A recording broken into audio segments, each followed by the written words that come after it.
want a lot for Christmas. There is just one thing I need. I don't care about the presents underneath the Christmas tree. I just want you for my own, more than you could ever know. Make my wish come true. All I want for Christmas is you.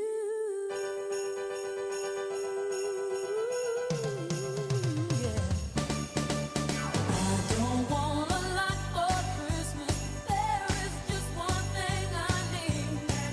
Don't care about the presents underneath the Christmas tree. I don't need to hang my stocking there upon the fireplace. Santa Claus will make me happy with a toy on Christmas Day. I just want you for my own, more than you could ever know. Make my wish come true. All I want for Christmas is you. You, baby. Oh, I won't ask for much this Christmas. I won't even wish for snow. I'm just gonna keep on waiting underneath the mistletoe. I will make a list and send it to the North Pole for Saint Nick. I won't even stay awake to hear those magic reindeer play.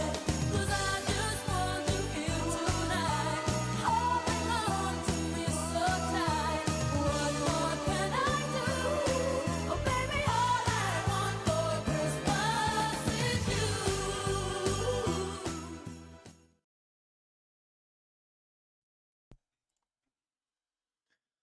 All right, guys, it's finally Christmas time. So, had to do a Christmas song to start out the stream. And what better one to start off with than the GOAT Christmas song? I will hear no other arguments. It is the GOAT Christmas song by Mariah Carey. And we're going to be talking about, well, the event for December. Just announcing it, letting people know it's going to happen before you guys get absolutely spammed with videos because you're going to get 25 straight. So, yeah, I'll say it's a little bit different than the past couple years. The past couple years have been a little different because they've been more focused on major characters, and even one of them wasn't even on characters, it was on theories, because I even recognized then I'm going to run out of characters. And so this event kind of feels weird, where I'm not unsatisfied with them. Like, I've already basically fully published and uploaded and, like, scheduled about half the event for you guys already. Like, the first 10 are already done. But it's one of those things where there's a lot of minor characters, and there's only so much you can talk about them. And also, I do kind of want to keep them shorter, but that's almost not even by design. Like, it's not like I'm trying to keep them shorter. In a lot of cases, it's, you know, if I'm talking about a character and they haven't been mentioned for 2 books, you know, how much can I really talk about them in terms of a prediction? So that's kind of the vibe I feel like I have for this event, where this will probably be the last one on at least on characters. At least where I'm specifically looking at characters that I haven't talked about, because a lot of the videos for this event are going to be 10 minutes or less. Almost all of them are going to be 10 minutes and less. The only ones that are not going to be 10 minutes and less are the collabs that I did with Becky and JC, because there's another person to bounce off ideas from and, you know, collaborate. Those videos are be a little longer. So about 3 of them. Ricky, unfortunately, we couldn't schedule a time where I needed to record these much earlier. So all of the event will be basically recorded by the time almost the first video drops. All of them will have been recorded already. So I just, you know, scheduling wise, just didn't work out. But the ones that are collabs will be longer. So they'll be kind of more normal, which is kind of weird because my channel has, the length of videos has probably gone up the last few months. Like, almost all my videos feel like they're 20 minutes to 30 minutes long. The event will probably not be that, but it'll still equate to probably about the same amount of time, given you're getting 7 videos a week. But yeah. Hi, Kirsty. How are you? I hope everybody had a great holiday. So that's first part of it, is just we're going to announce 25 days of Winds of Winter. year 4. And then also, I got an idea from JC just watching his stream. I thought it'd be a cool idea to just do my top 10 favorite books of all time, not of like what I've read this year, because I really don't read a lot of new books every year. I usually reread like certain books I've already read and just reread them because that's just my comfort. But yeah, we'll go through that because I always get people asking me like, what are my favorite books, or what do I think about this, what do I think about that. So I'll give you guys roughly my top 10. I was a little surprised even in my own top 10, like what didn't make it, what did make it. So we'll talk about that. But yeah, Maz, how are you doing? I saw you on Instagram. By the way, I'm assuming that's your dad that was in your Instagram post. You guys look a lot alike. But yeah, we're kind of scraping the bottom of the barrel at this point. You know, when I'm starting to talk about characters that like, they're not a POV, they're not mentioned much in a POV. So let me just go over the list so you guys can kind of understand what I'm saying. So we're starting out with the Mountain, aka Robert Strong, which is like, I think that's a fair one. The only problem is he's like a zombie-esque character, so there's not a lot like that he has as a character to make decisions. He seems more like Cersei's puppet for now, or maybe Qyburn's. Then we have like the Great John Umber, which is like a character like influential in the first 3 books, of course, but in the last 2 books, he's been imprisoned, so who knows if George even does anything with that character.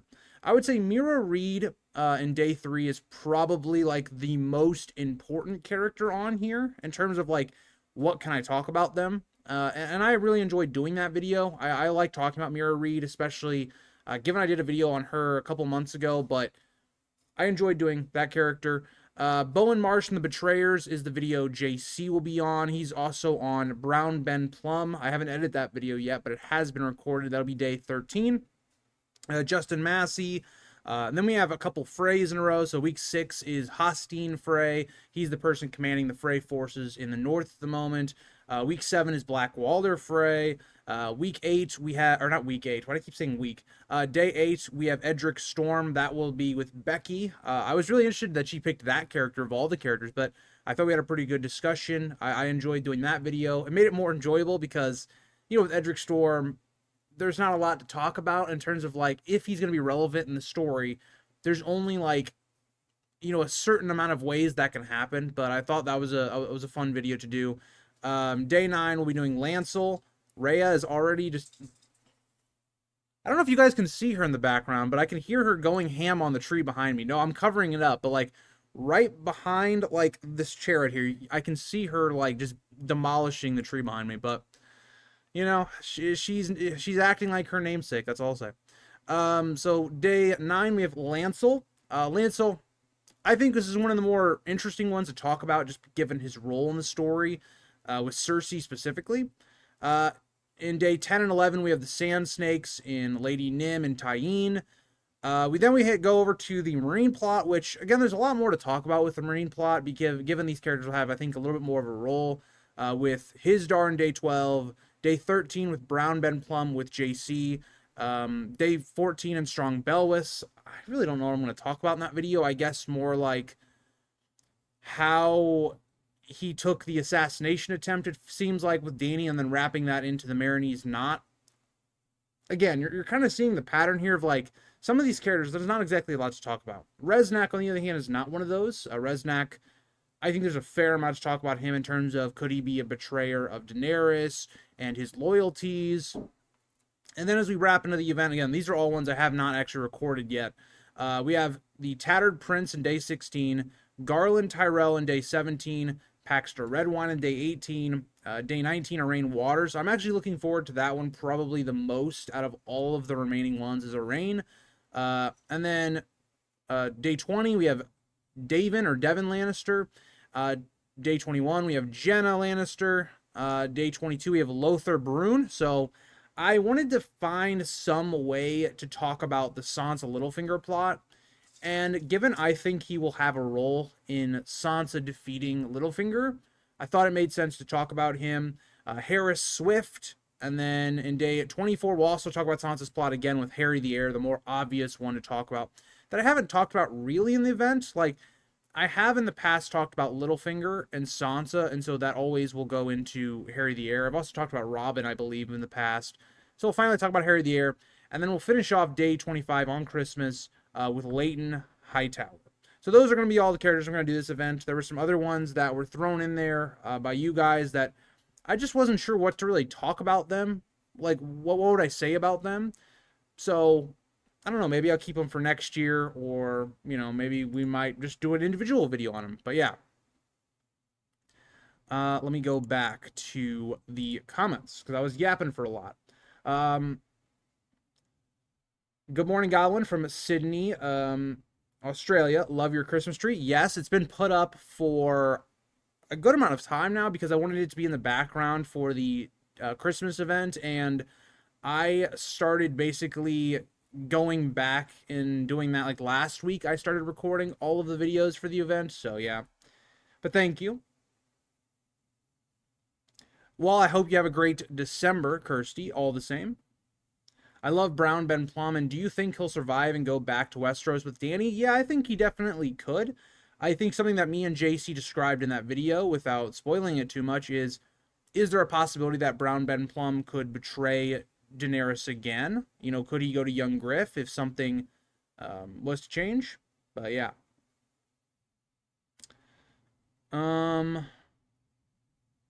Hi, Tim. How are you? There's an earthquake, but only for your tree. Yes, Violet. My cat is currently playing with one of the ornaments, I think. Now she's chilled out. She's kind of just laying on the Westeros little carpet thing. But yeah, she's chilling out now. She kind of got out her I want to play zoomies, I guess. I've just read Game of Thrones. Probably read second book next year, or probably read the second book next year. Well, I hope you enjoy it. Book 1 is my third favorite of the series. Book 2 is my favorite. Now, with that being said, a lot of people have book 2 as not near their favorite, as like 4 or 5. So I'll be interested to see what you think, Tim. Thank you, JC. I actually wore this so I have a Friendsgiving later on. If you guys don't know what a Friendsgiving is, just basically where you have Thanksgiving again, but it's just with your friends. You all bring something.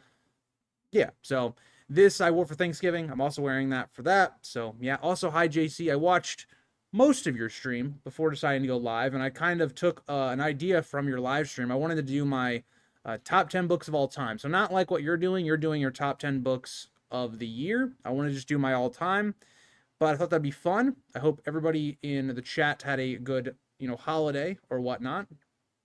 Hopefully you have a great weekend.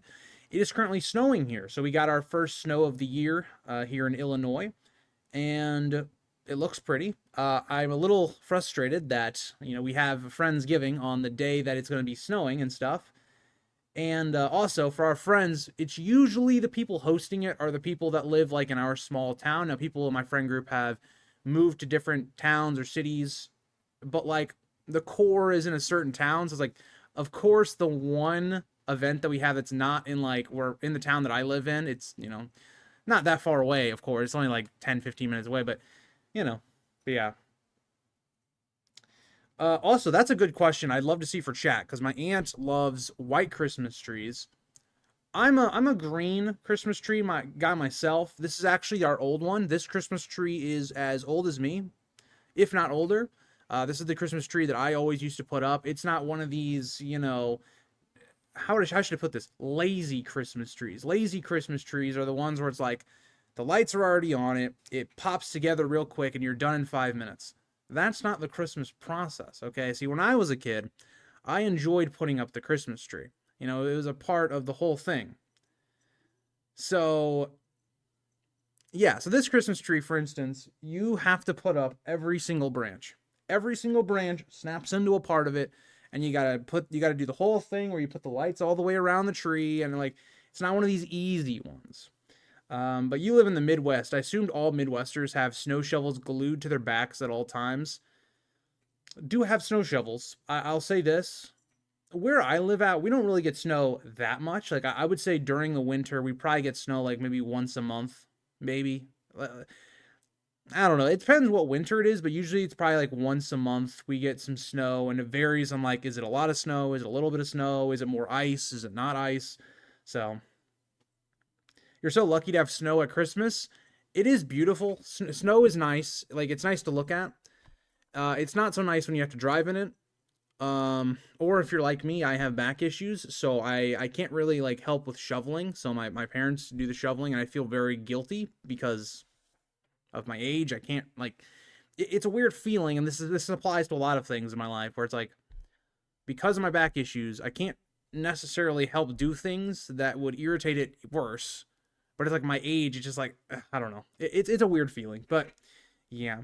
So that let's just transition then. So 25 days Winds of Winter will start. I believe it's Monday is the first.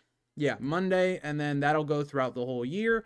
And then wrapping up the year, we'll have a couple videos, I think, 3 videos maybe. Yeah, so the reread will start or restart in the end of next, or not the end, at the end of this year. It'll start back up in January. We'll probably finish a Clash of Kings at the latest at the end of March, but it'll probably be earlier than that. And then a Storm of Swords, I don't know how quickly I want to start a Storm of Swords. I might wait until House of the Dragon is over. I might not. I'm not sure yet, because that's how I did it with Clash of Kings, is a Clash of Kings, I believe I waited until House of the Dragon Season 2 is over, and then I started it up again. So we'll see with the Storm of Swords and the reread. Don't know when that'll necessarily start. The cat's currently trying to climb up. Okay. So my cat has the weirdest way of getting up onto my lap in this chair. Sorry, this is getting off topic, but you know how cats, they can normally just jump. They'll just jump into your chair. My cat will, you know how you have the arms on your chair? She'll literally like go on her, she'll fully extend, she'll get on her hind legs, she'll put her claws into the chair arm, and then she'll do a pull-up. Like she will pull up her whole body weight with her claws like ingrained in the chair. Sometimes she's a weirdo, because sometimes she'll take the easy route and she'll just jump up. I don't know what she's doing sometimes, but yeah. So for the end of the year, for this channel anyway, we'll be hitting the history of the sisters, the fate of the Night's Watch, so kind of a predictions video of what's going to happen. You know, like the show went with the idea of, again, spoilers, but they went with the idea that like it still kept going on even though the others were wiped out. The Wildlings and Night's Watch were kind of friends. There was a gigantic hole in the wall. See what happens in the book. And then we'll also do the classic. Basically, is 2026 the year where we get either the Winds of Winter, Fire and Blood Part 2, or more novellas? Is it going to happen? I think we're kind of in a spot right now in A Song of Ice and Fire where it's not been a good year. And, you know, there's been A Feast for Crows, the Illustrated Edition news is the most recent, but George R. R. Martin has not been very positive about the Winds of Winter lately. You know, some of the news about House of the Dragon Season 3 has not been great, in my opinion. So Night of the Seven Kingdoms is kind of what I feel like a lot of the community is banking on at this point. So we'll see how that goes. Hopefully that's good. But that should wrap up the year for content on both this channel and the other channel. I will say shout out to the people that also support my true crime channel, which I always find funny whenever I see any of you guys reference me as Grease on that channel. I always find that funny. We did just hit partner program on that channel, which is crazy to me. It only took about 4 months for that channel. Just in retrospect, this channel took probably a little over a year to get to partner program with a lot more uploads on this channel. So yeah, thank you guys for that.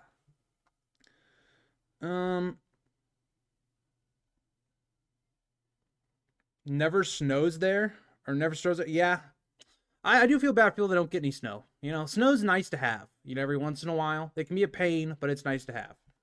So I want to give you guys then my top 10 favorite books, because I've heard people, you know, ask me this before, and it's kind of interesting to think about, like, okay, I'm a Song of Ice and Fire YouTuber. How does that play into what are my top 10 favorite books? You know, you might be thinking, well, is this going to be in a Song of Ice and Fire book ranking? Like, is it just going to be all the main books, Fire and Blood, Night of the Seven Kingdoms? You know, what is your top 10 going to be? So I'll throw this out there right away. In my top 10, Dance is not in there. And I did not think Dance was, you know, going to be off the list. Dance is still, it would probably be 11 or 12 for me. I just, let me throw this out there as well, because we're going to talk about Lord of the Rings as well. I think Two Towers and Dance are so similar to me because I love them. They are very good books. But they both have like glaring flaws to me that at times when I reread those books, it kind of feels not like a slog at times, but it kind of feels like I'm just kind of rushing to get to another part of the book. And so, what do I mean by that? Like, Dance with Dragons, there are certain parts of that book that are great. So the northern plot line, it's like I want to be reading that the whole time. I would love to just fixate on Theon, fixate on Jon, on Asha. But it's then when you have these stretches of the book where it's like, maybe you're in the middle point of some of the arcs that are still building up. So Theon and Jon. And then you have Tyrion in his lowest parts of the book when he's at Volantis, or he's been kidnapped by Jorah, or he's in slavery. Or you have Quentin, who's just kind of meandering around and his chapters are completely irrelevant to the story. Or you have some of Daenerys' mid chapters. It's kind of like those obvious flaws to the book that it's not my favorite things about A Song of Ice and Fire. I know a lot of people love the world building, a lot of the traveling going on in Fire and Blood, or not in Fire Blood, in Dance. I just don't. I don't find that to be the most compelling when it comes at the, how do I want to say this? It comes at the expense of the plot. So I think people misconstrued what I was saying in the video I was talking about, the Winds of Winter sample chapters. Yes, the first 3 books have travel chapters, but they're all very relevant usually. So somebody pointed out the Arya chapters. Well, they're predominantly travel chapters, but the difference is they're very relevant compared to Quentin, for instance. So Quentin is in a plot line in which he's trying to get to Meereen. But everything that happens in Quentin's chapters are told through Daenerys' point of view. And Quentin himself as a character is also not growing much. Like, there's not a lot of progression of his character, really, until he gets to Meereen. And so what I've always said is the way Quentin should have been done, and I think would have been way better for the pacing of the story, is he gets introduced through Daenerys' eyes, and then maybe we have a POV or 2 of him at the very end of the story. We really didn't need, like, his first 2 POV chapters at all. Whereas Arya, if you removed any of Arya's chapters, especially in like a Clash of Kings, for instance, in her first half, right, where she's journeying, it completely changes the way you look at Arya, because every one of Arya's character chapters are about either, one, building up the War of the Five Kings. What is it doing to the people? How are people being affected? We're seeing mass migrations of people from the Riverlands going south to seek refuge at King's Landing, or to go even further south, to go to the Reach, to get away from warfare, showing the horrors of that war and how that's weighing on Arya. How is Arya working through her grief of Ned's death? All this stuff that's really important. Her ability to also then maybe getting closer to warging into Nymeria. And then you have Yoren's death. You have all these decisions that Yoren's having to try and make to get to the wall. All that's extremely relevant, that if you took away that plot line and you said maybe we get the notes of it from like Catelyn or Tyrion or something like that, which you really couldn't even do. Like, there's just a clear difference. When I talk about travel chapters in the first 3 books, they have a lot more meaning. They have a lot more, like, we're not just doing this to world build. We're incorporating all those things at the same time. We're world building Harrenhal, where we're building Arya's character. We're taking away this girl that in book 1 she felt like, she was this tomboy and she was growing into to be this water dancer, and she had a lot more control over her life. In book 2, that's stripped away from her completely. She has been stripped of being a noble girl, because she has to hide her identity. She has no power over what she's doing in her life. She's been taken prisoner at Harrenhal. She's been broken down. She's a lot more fearful. That's a compelling arc in book 2. So that's my point of it. My point of it is, like, the travel chapters in the early books were there for more of a reason than the travel chapters are there in book 5. So, very long-winded to say why book 5 is not like my most favorite of the series, but I still love it. What's the other channel? I just imagine a random fan of your other channel wondering why everyone in the comments insulting you by calling you greasy. Yeah, so it's called the Midnight Report. But I do see a couple comments that'll like call me by grease, and I just find that really funny. It just drags on in too many places. I agree, Violet. I do love Dance Dragons Tyrion's chapters, are great fun, and I've just finished listening to the Dunk and Egg novellas. I'm truly fell in love with them. Yeah, and I've talked about this in the past. I love the Night of the Seven Kingdoms and the novellas, but I don't know. I've never placed them higher than the main books. And I really do like them. I listened to the audiobook first with Harry Lloyd, and I instantly like got through those three novellas very quickly.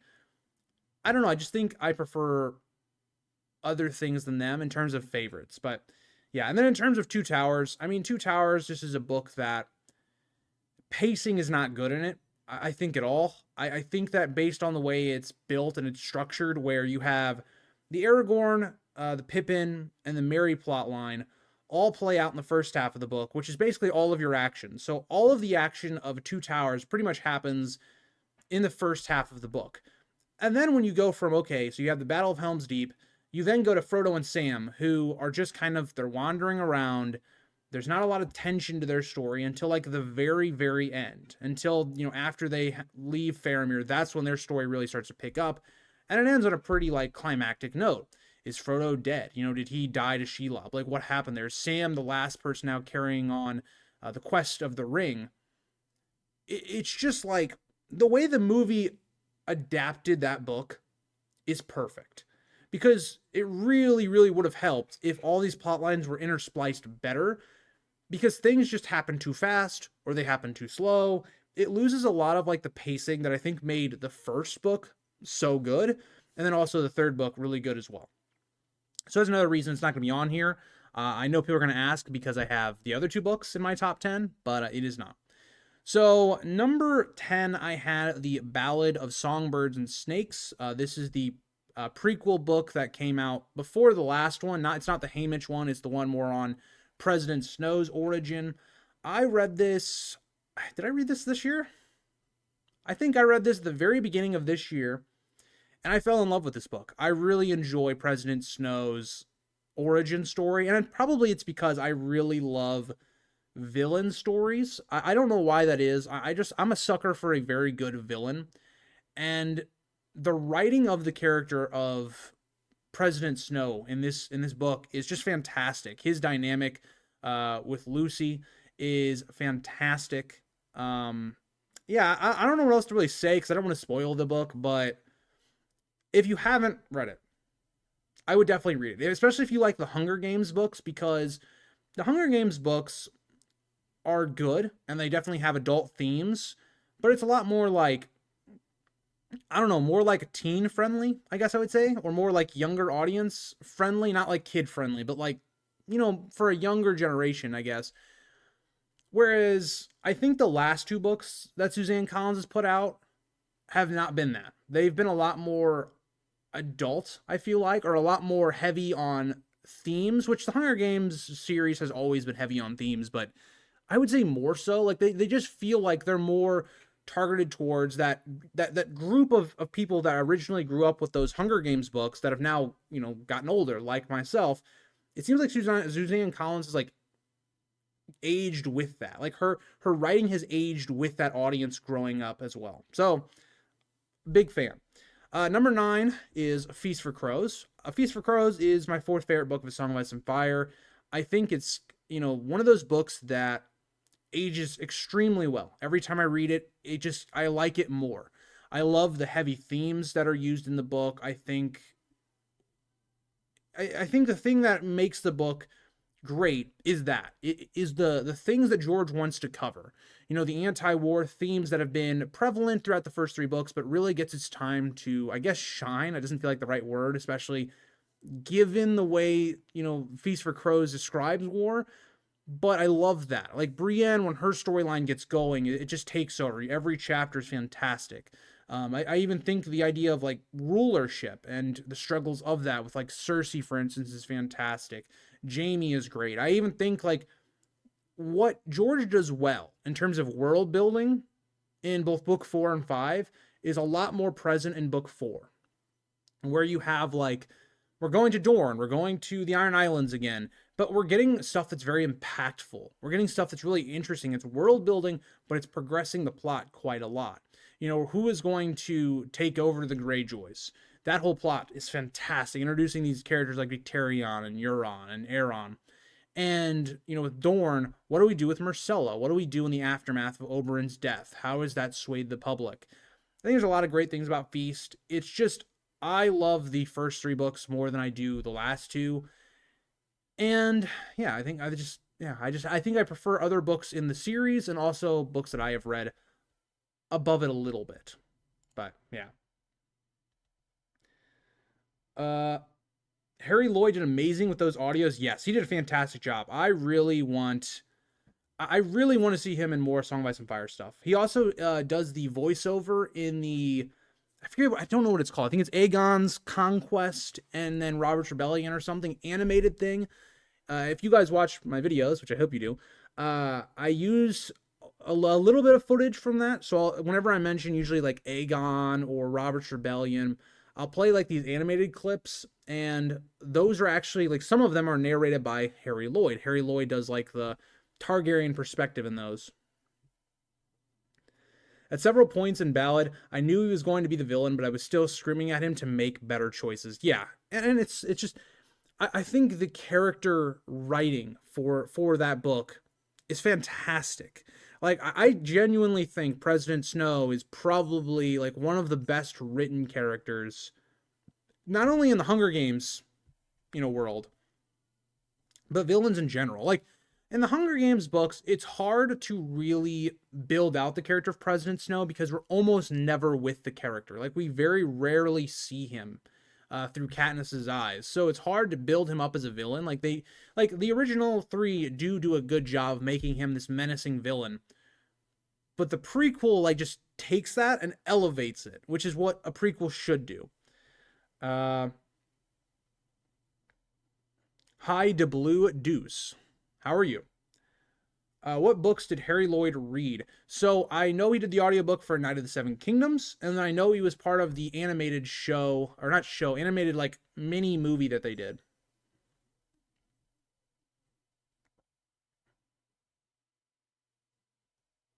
But yeah. So moving on. Number 8, I had the only Harry Potter book on this list, and I kind of went back and forth because I think the Harry Potter books, I have 3 books that I kind of can go back and forth on which is my favorite. So I'll mention those here. Like my favorite 3 Harry Potter books are Goblet of Fire, Half-Blood Prince, and then The Prisoner of Azkaban. I could kind of go back and forth on any of those 3 specifically. I decided to go with Goblet of Fire for this list because I do think it is the best paced book. Of all of the books in Harry Potter, I think the way that it is broken up, in which you have this really interesting event where there's tournament, but there's some underlying things going on here, like why is Harry competing in it, and the way it's paced between, we're seeing a little bit more of Harry at Hogwarts, what the school year is like, but it doesn't drag on. Like Order of the Phoenix drags on too much because of that.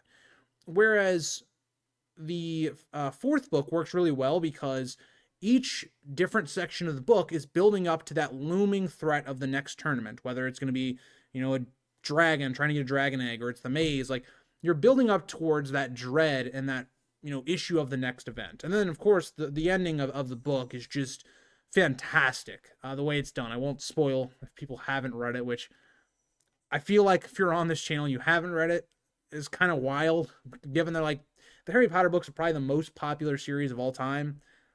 But yeah, I would give them a read. I think they've aged well. Even if you're older, I think they're still a great read. Number 7 is a book that I read a few years ago. It's basically one of my favorite characters in anything, being Darth Maul. I dressed up as Darth Maul for the first year that me and my friends did like a dress up for Halloween cosplay type thing. And so number 7 is Darth Maul Shadowhunter. It's like the only Star Wars book that I've read that I've been like, yeah, that was worth it. I mean, the book basically reads like a horror novel. It's kind of how I look at it, because like you have a set of characters that find things out, but based upon if you've watched the movies or anything about like the Clone Wars era, they can't live this.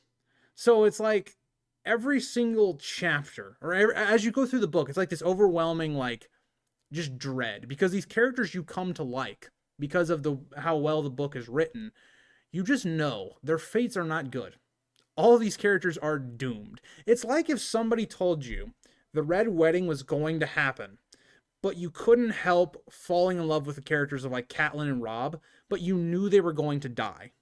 So it's like a horror element. And so Darth Maul in the book, more or less, is exactly what the name says. He's a shadow hunter. He's basically hunting down these people, and one by one picks them all off. It is quite literally just it's a really awesome Star Wars horror novel, is what it is. It's really good. I really enjoy it. I don't know if it should be this high given it's shorter than most of the books on this list, but I can't help it. I have a personal bias. I love Darth Maul. It does a lot for his character. Does a lot for I think just building up into that era of the Phantom Menace. So I don't know. So we're doing my top 10 favorite books. Thank you, Violet, for putting that in the chat. Darth Maul is so tough. Darth Maul's the GOAT. That's all I gotta say. He's the GOAT. I love Darth Maul even before they actually made him a character in the Clone Wars series. He's just got the coolest design. I know he's just like, oh, he's just evil, but like he just looks sick. I don't know. Number 6 is A Game of Thrones. So Game of Thrones, first book of the series. It started my love for this series. It is really well written. I think of George's works, I really think it's up there as my favorite in terms of how he wrote it, in terms of a writing perspective. The way that George is able to take just so many characters and introduce them in a way that's not overwhelming, that makes sense, that's easy, it's not easy to digest, but it's fairly easy to digest given how big the world is, how many characters there are. I just think he did a really good job with Game of Thrones. I think the ending of the book is perfect. It ends on probably the highest note of any of the books. It sets the stage for so many things to come. I have a newfound love for the book after my reread. I really, I loved doing that Game of Thrones reread. And it's very different than my Clash of Kings reread, because my Clash of Kings reread, going into it, I already knew, like, yeah, this is my favorite book. I kind of had pretty strong thoughts on a lot of the, plot lines already, and some of that has changed. Like, I would say my Clash of Kings reread has made me appreciate Catelyn a lot more.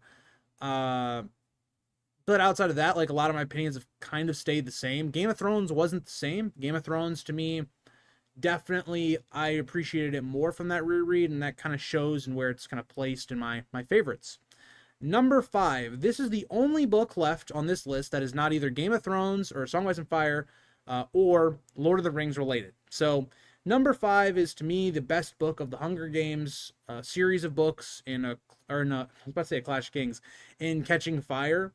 I think it is basically the perfect, it's like the perfect Hunger Games book, because like you get the actual Hunger Games, because it's the second one, which is like a crazy twist, which is like the premise of the book. But then you have everything that's been built up from the first book playing out in the second book in terms of the themes get deeper. There's a lot more contemplation of what's going on. PTSD, mental issues going on here. And it sets like all the groundwork for the series to finish. But I think the second book just has that perfect culmination of the same kind of formula of the first book, but changing it so significantly that it improves upon it even more. That's the summarized way I would say Catching Fire is, without spoiling a lot of things. So, yeah. Number 4 is Return of the King. Return of the King, it's kind of debated, especially in the movies. People always say, a lot of people usually say Return of the King is their favorite movie. Book-wise, I don't know what people think, but Return of the King fixes a lot of the pacing issues of the last book. Two Towers is the tough middle child, where it feels like it doesn't know how to get all of these plot lines to where they need to be for the finale of the series, even though it's still compelling. And then book 3 is just, it's all your payoffs. It's like a Storm of Swords for A Song of Ice and Fire. It's all the big things happening. It's the battle of the Pelennor Fields, the battle for Middle-earth. How is that going to go down? It's Frodo struggling with the ring and what's going to happen there, and all the payoffs to what we've been building towards for, 3 books now at this point. And the overwhelming conclusion, and even, the horrifying way that book concludes with especially the Shire plotline. Great way to finish out the series. I think it's one of the greatest finales to a book series of all time. A Song of Ice and Fire might be able to beat it if we actually got one. But, yeah, it's just up there for me. Number 3 is A Storm of Swords. This is what most people consider like the GOAT of fantasy, and I don't blame them at all. It's very similar to Return of the King. It's all of your payoffs from all of the books leading up to it. It has massive moments that people have tried to recreate for years now, like the Red Wedding. You hear so many television shows trying to say, this is our Red Wedding moment, or we're trying to capture that Game of Thrones audience and magic, and it never works because you're not George R. R. Martin, unfortunately. And A Storm of Swords is really like the face of the franchise, more or less. It's the poster child for A Song of Ice and Fire. You know, when you're trying to lure someone in to read the books, it's Storm of Swords.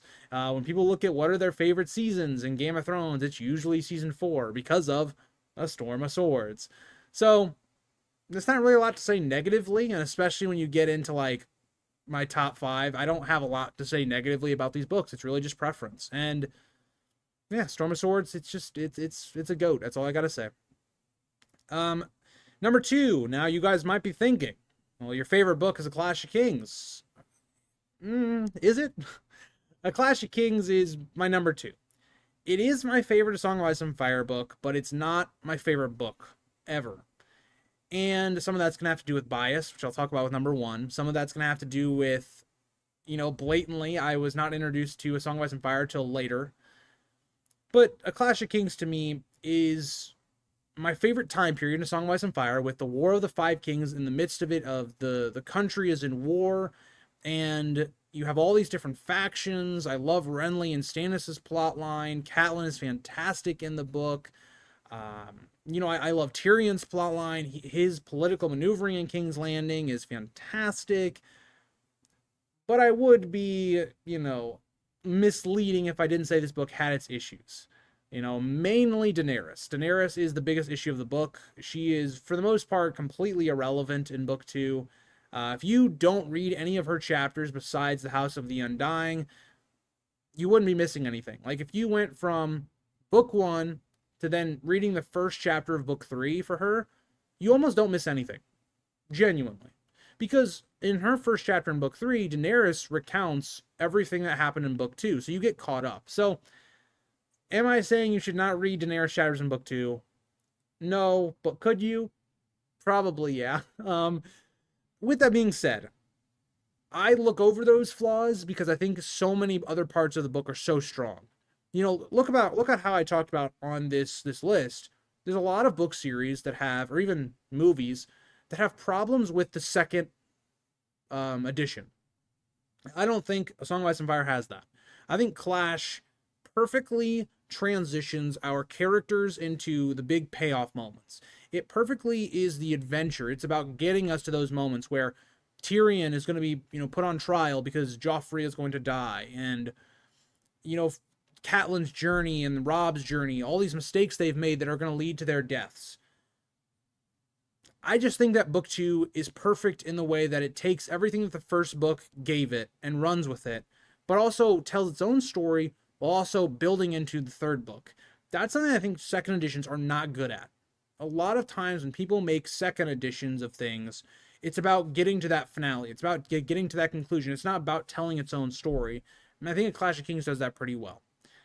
So that's my number 2. Let me look at chat before we get to our number 1.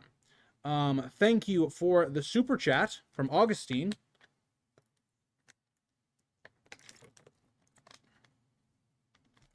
House Frey were the original Lord Paramounts of the Riverlands. House Tully were followers of the God of Light, and that is why they have red hair. They took the faith of the Seven to survive. Well, the House Frey thing is not correct. They were not the original Lord Paramounts of the Riverlands.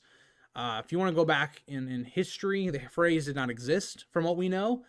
And also, even prior to Aegon's conquest, the Riverlands were being ruled by others.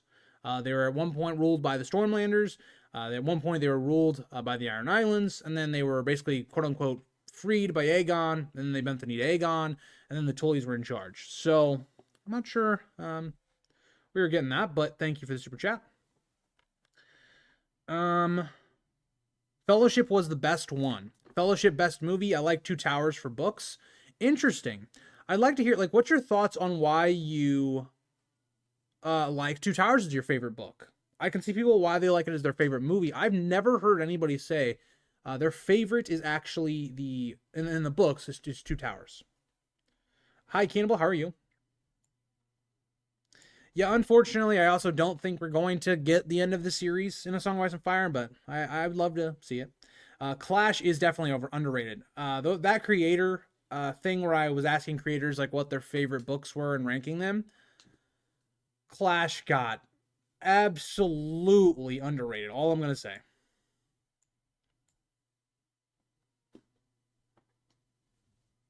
I agree, Kirsty, and on your thoughts on the Red Star Bleeds Zora High thing. Hi Frankie, how are you? Well, okay, so let me do a recounting. So this is for everybody in chat, and then we'll go into our number one. So number 10, I had A Ballad of Songbirds and Snakes, the prequel book for the Hunger Games. Number 9, I had A Feast for Crows. Number 8, I had Harry Potter, Goblet of Fire. 7, I had Darth Maul, A Shadow Hunter, the Star Wars book. Number 6, I had A Game of Thrones. 5, I had Catching Fire. 4, I had Return of the King. 3, I had A Storm of Swords. And 2, I had A Clash of Kings. So based on that logic, number 1 is Fellowship of the Ring. I have a soft spot for both the book and the movie. They share basically the same place. My favorite movie is Fellowship of the Ring. My favorite book is Fellowship of the Ring. And, you know, to me, Fellowship of the Ring, and I don't know if this is influenced by the movie, it probably is to some degree. I think Fellowship of the Ring, in both the book and the movie, is just paced so well. And so what do I mean by that? When you look at the Fellowship of the Ring book, it starts out building towards what is the overall plot? Like, what's the danger? What's the tension? What is the journey going to be? And I'll say this, in the book, it takes a little longer to get going to figure out what that is. Whereas in the movie, Peter Jackson, I think, makes the right decision and gives us kind of a, flashback to Sauron and his power and his fall from power. And then we transition into the Shire. So you kind of already know what the stakes are in the movie before we even get to the Shire. In the book, that's not the case. The book, we start out, we have a very homely feeling, a very cozy feeling, and then that like dread starts to creep in as Frodo kind of figures out, well, Frodo doesn't figure it out, but Gandalf does, of this ring and what it is. And he has to go on this journey to trying to get the ring to Rivendell. It doesn't start off as, Frodo, you need to destroy the ring or any of that stuff. It starts as, this journey needs to get to Rivendell and you need to get the ring there. And you have that building tension throughout where it's like they're on this journey, but something doesn't feel right. There's this, it seems like maybe human with this dark cloak and this horse that's trying to find them. It seems like they're being hunted. And then slowly that evolves and evolves more and more, and the tension grows. But then, what I think Tolkien does really well is he gives you moments of levity. He lets you think about what's happening. He lets you stew on things. So, for instance, you get to Crick Hollow, which is not in the movies. A portion of Frodo's journey to Rivendell is cut in the movies, which I think makes sense. But you get to Crick Hollow, this home that Frodo's allegedly going to be staying at. It's all kind of a front. And so you're left there where you're like, okay, we can now sit and ponder on things that are happening. We can, ease up a little bit. But in the back of your mind, that threat is still there. This is only like a small little safe place. And then the tension rises a little bit more, but in a different way, because now Frodo and his gang, they go into the Old Forest, and so it takes you away from the threat of the Nazgul, but it doesn't take you away from the threat of the Old Forest, getting lost in it. And I do think the weakest section of Fellowship is this section with the Tom Bombadil, all that kind of section.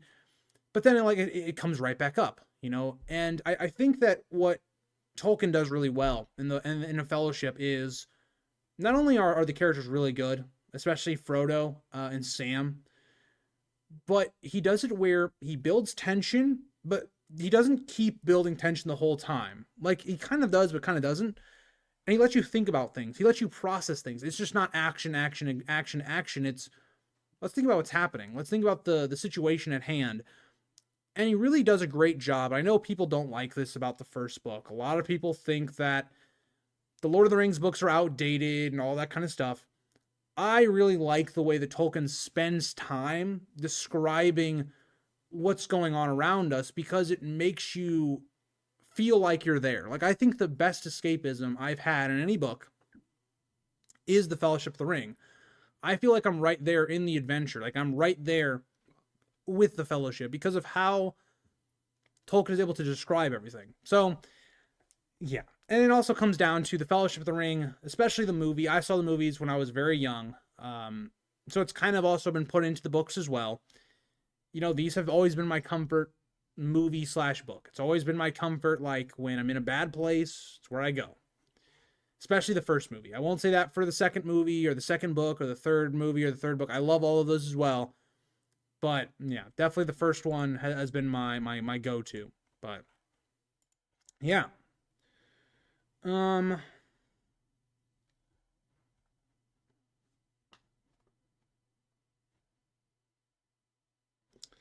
Augustine, thank you again for the super chat. I do not know if that is actually the case. I have not seen much to back that up, but I will have to look into it.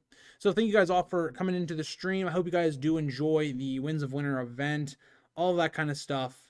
And yeah, I'll see you guys all in the next live stream, next video. Probably won't get another live stream till the end of December, just given that I don't want to mess up the algorithm with live streaming, also uploading a video. Kind of the reason I did this right before the event. But I hope you guys all have a great holiday, great weekend, all that kind of stuff. And I'll see you guys in the next one. Bye, guys.